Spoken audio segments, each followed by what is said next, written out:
Abasiafo, me mobi bia kwaba deba GCN page so. Mesro subscribe to my channel. Found some ya bell so. Ube a notification and some echoes for me mobi obini beti and I say obini bia share e wo GCN page ha. Meeting ede adwoa sechi. Ura odi ahenkan e ye adwuma e wo despite media. Peace FM. Na every morning bia omo ye newspaper review discussion e wo Peace FM.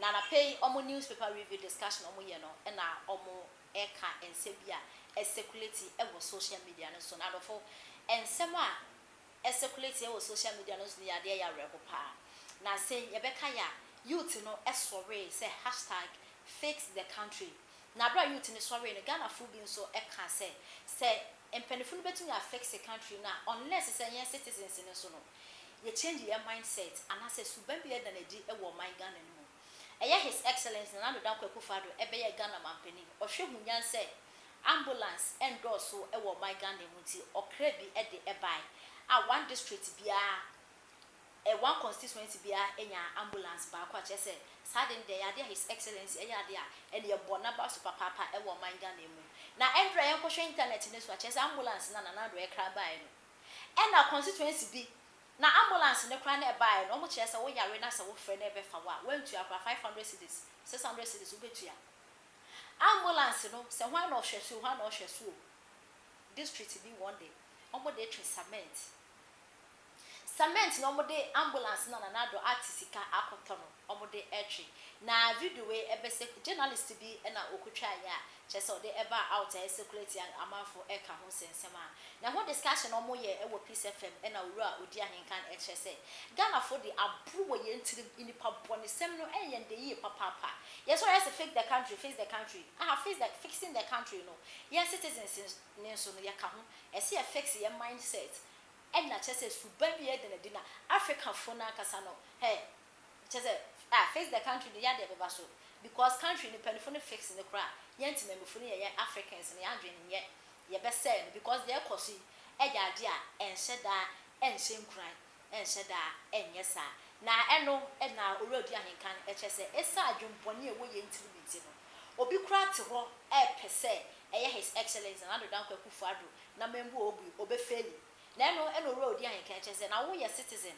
anati memfo we yet memini na sa wo pese His Excellency na membu na obu no e fail na wona wo bre we be so na wo ble e ye wona wo ble chese na Nando wo pese o failure on si schools hospitals on si ya kwan onye na chese we fail ni enti se wo yet memini na pese na Nando e fail dia na chese enyama we nyina ya de e besan so e fail yet memini no enti no enya de na Nando ne be fa no hwe bia na Nando we nya du o mampeni dada Akoffu be wenya du eja o mampeni dada His Excellency John Dramani Mahama be wenya du se o manga na ese ya won enka won coat anasa aka won shirt enya ntimemfo no ena ye bebre na agency ensem a owura odi ahenkan ede etudwa se obi yare ana bibi emergency putupru nya enkwa yemfa no gidigidi ne yemfa no nko ye de praga ya abobo ya abremo move and cement ye de twe cement.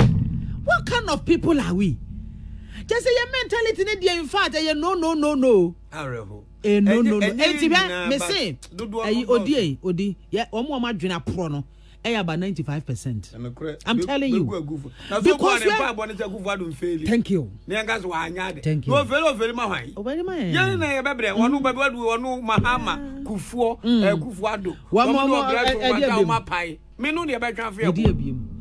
Na dia in his ambulance nko so fresh on mefa obi bi yara ye ju iska wo ebi tua 500 mami bi e di message aseme oso no achemota bi bi ale ofre esu on tua 500 Ghana answered nako ambulance de awo busem ne ase agira se ekwa na ambulance ya fu ani mana se no driver for ni bi dey business ambulance drivers ni bi any ambulance for omo ya the ambulance secretariat and ambulance dey omo adwuma ye pa omo adwuma ye because ya kromfo to the sense say ye moja toada ye na yem no na kro no ewo ye mu ye moja toada ye na yem no na kro no nsu no ewo ye mu adia ye de aba enipa we onya aban de obesi aso me na me se me pemampanyin bi a wo beba wonye project bia onye hwe discipline no to ho onye hwe no premier discipline kopembra ya dwen no say ate ekodi ya ebesa ate si kwantempomu because adwen ne nya papa areho ti mami a owo western region de woso onu de ne mpatamo de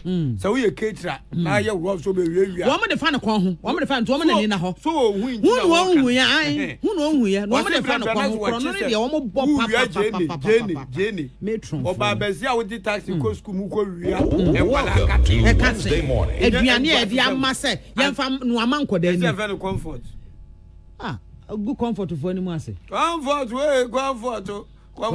and katie ko ton katie ya no to